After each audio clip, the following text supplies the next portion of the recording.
There's a reason you never see these animals on a 1,000-acre farm. The big operations looked at every one of them and said no, too small, too much handling, doesn't ship, doesn't scale. But here's what they won't tell you. Every reason a giant farm rejects an animal is a reason a small farmer should grab it.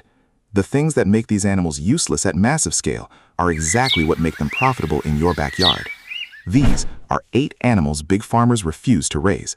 I'll show you what each one costs to start, how you actually keep it, and how it turns into money.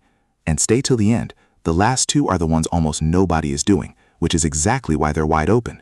One idea ties all 8 together, so hold on to it. You don't win by being bigger than the industrial farms. You win by doing the things they can't. They chase scale and cheap volume. You sell straight to people who will pay more for something better. Every animal on this list lives in that gap. Let's start. We start with quail. Walk onto any commercial poultry operation and you'll find chickens by the 100,000. You will not find quail. Why? A quail is tiny. The meat is small, the eggs are smaller, and you can't run them through equipment built for full-size birds. To a big farm, quail are a waste of space. To you, they're the opposite, and here's why. Quail need almost no room. A setup the size of a bookshelf can hold dozens of birds. You can raise them in a garage, a shed, even a balcony. They mature shockingly fast. A quail starts laying eggs in about 6 to 8 weeks, where a chicken takes 5 or 6 months. That speed means money comes back to you fast.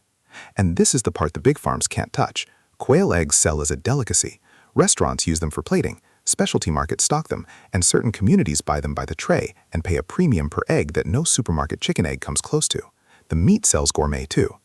To start, you need a cage, a feeder, a waterer, and, because quail won't reliably hatch their own, a small incubator if you want to grow your flock. A few $100s gets you going. The catch, they're small, so you're handling more birds for the same weight, and they don't sit on their eggs, so you manage the hatching. But pound for pound, quail give you the fastest return of any bird on this list. Number 2, rabbits. Big meat producers won't touch them, and it's almost strange when you look at the numbers. A rabbit reaches butcher weight in about 12 weeks. It's one of the most efficient animals there is at turning cheap feed into lean meat. So why do the giants skip it? Because there's no commodity market. You can't sell rabbit to a massive processor the way you sell beef or chicken. No buyer at scale, no interest. A small farmer doesn't need that big buyer. You sell straight to people. Here's the setup. A few hutches off the ground, protected from sun and rain, and breeding stock of 1 buck and 2 or 3 does. That's it. Rabbits reproduce fast. A single doe can produce dozens of offspring a year, so a tiny starting investment multiplies into a steady supply within months. Rabbit is high-protein, low-fat meat that chefs and health-conscious buyers actively seek out, and the pelts sell on top for crafts and clothing. Low feed cost, fast turnaround, tiny footprint. The very thing that makes the giants ignore it, no commodity buyer, is what leaves the direct market wide open for you. Be ready for the reality of processing the animals yourself, and keep breeding records so your hutches don't get overcrowded. Organized, it's one of the most efficient meat sources you can raise. Number 3 surprises people because goats aren't rare, but big industrial farms still largely avoid dairy and meat goats, and the reason is handling. Goats are climbers and escape artists. They need real attention and good fencing, and they don't pack into a feedlot the way cattle do. For an operation chasing scale and low labor, a goat is a headache. For a small farm, a goat is a gift. They thrive on land that's too rough or brushy for crops. They'll clear weeds and brush you'd otherwise pay to remove. To keep them, you need solid fencing. That's the real cost, because goats will test every weak spot, plus a simple shelter from rain and wind. A few acres of rough ground feeds several goats. Then the income stacks. You sell the milk or turn it into cheese, soap, and lotion that sell for far more than raw milk. You sell the meat, and in many areas, goat meat demand is rising faster than supply. Some farmers even rent their goats out for land clearing and get paid to feed them. One animal, several income streams, on land that would otherwise sit useless. Invest in the fencing up front, or you'll spend your life chasing escapees. Do that, and goats are one of the most versatile moneymakers a small farm can keep. Number 4, ducks. Every commercial egg operation runs chickens, not ducks. Ducks are messier, they need water, and they don't fit the standardized chicken systems the whole industry is built around, so the big players pass.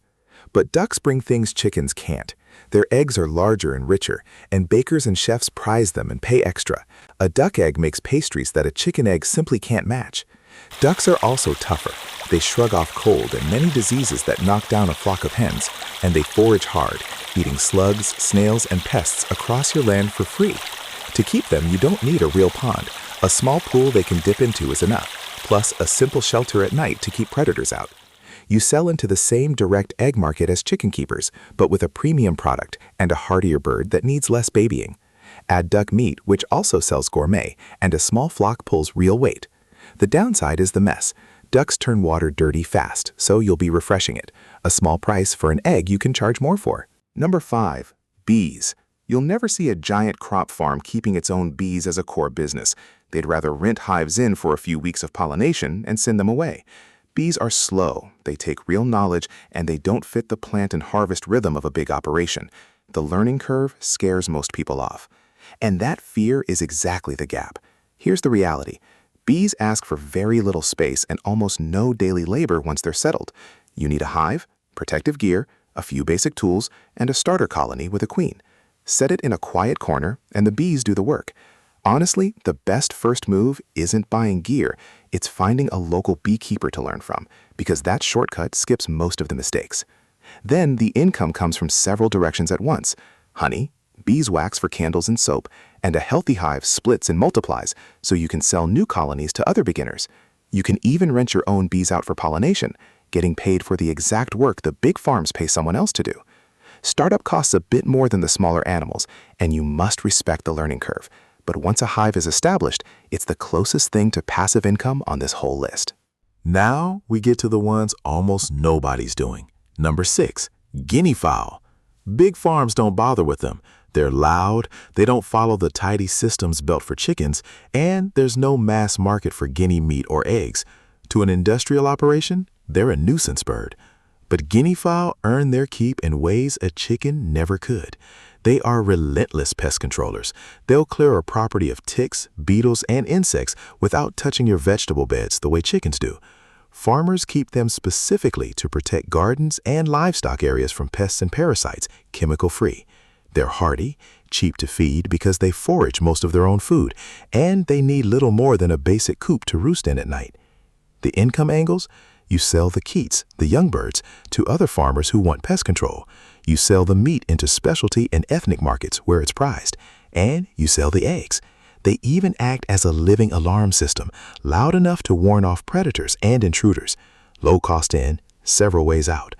They are noisy, genuinely loud, so they suit rural land more than a tight neighborhood. But for natural pest control that pays you back, almost nothing beats them.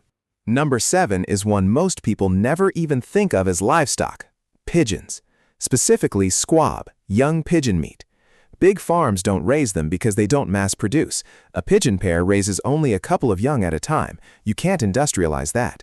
So the entire market sits in the hands of small breeders. Here's why that's an opportunity. Squab is one of the highest-priced poultry products in fine dining. Upscale restaurants pay top dollar for it, and demand consistently outruns supply. To raise them, you need a loft to keep the breeding pairs, basic feed, and nesting space. Pigeons are remarkably self-sufficient. The parents do the feeding and raising of their young for you. You're mostly providing shelter and harvesting at the right age. Because the parents do the labor and the product sells at a luxury price, a modest loft can generate steady income from a small footprint. It's a quiet, almost invisible niche, which is exactly why the few people doing it well are rarely short of buyers. You'll need to build relationships with chefs and specialty buyers because there's no walk-in commodity market. But once those relationships exist, this is a premium product almost no one else is supplying. And number 8 is the one that sounds like a joke until you see the margins: worms. No big farm raises worms. There's nothing to scale into a feedlot, no glamour, and most people never imagine someone would pay for them. They're wrong. Worm farming, or vermicomposting, is almost absurdly simple to start. A few stacked bins, some bedding, kitchen and garden scraps, and a starter batch of composting worms. You feed them waste you'd throw away anyway, and they multiply on their own. It takes almost no space. This can run in a garage or a shaded corner, and almost no money to begin. Now the 2 income streams. First, the worms themselves. Gardeners, anglers, and other people starting worm farms all buy them, and your stock keeps reproducing for free. Second, and this is the real money, the castings. Worm manure is one of the most prized natural fertilizers there is, and gardeners pay premium prices for it by the bag. You're turning literal scraps into a product people line up to buy. It's slowed to scale and it won't make you rich overnight, but for near-zero startup, near-zero space, and near-zero feed cost, the return is hard to argue with, and it pairs perfectly with every other animal on this list because their waste feeds the worms. So look at the pattern across all 8. Quail, rabbits, goats, ducks, bees, guineafowl, pigeons, worms. Every one was rejected by big farming for the same handful of reasons. Too small, too hands-on, no commodity buyer, doesn't scale. And every one of those reasons is a door left open for you. You don't need scale. You sell straight to people. You can give an animal real care. That's not a weakness against the big farms. It's the one advantage they can never copy. Pick the one that fits your space. Start with just a few and learn the animal before you grow the numbers. Tell me in the comments which of the 8 you'd start with. I'll break that one down step by step in the next video. And if this changed how you look at your land, subscribe.